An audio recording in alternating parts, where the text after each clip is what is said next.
How can we go to heaven? There's a story in the Bible about a man named Nicodemus.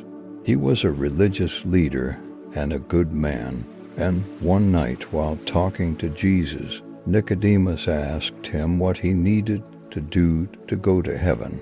Jesus told Nicodemus, "You must be born again," John 3:27.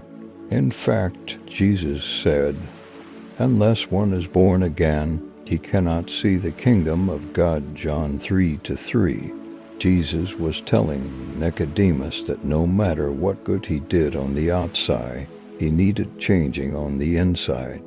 That can only happen through a supernatural act of God when His Holy Spirit convicts us of wrongdoing and brings new life to our very souls. So what do we need to do? First, we must admit our sin, that we can't live up to God's perfect standard on our own.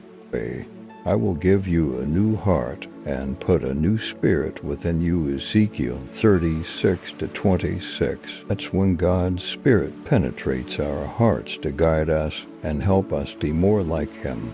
That's when we're born again. Himself puts it this way, "I will give you a new heart and put a new spirit within you," Ezekiel 36:26. From then on, He gives us a new purpose and new goals for living.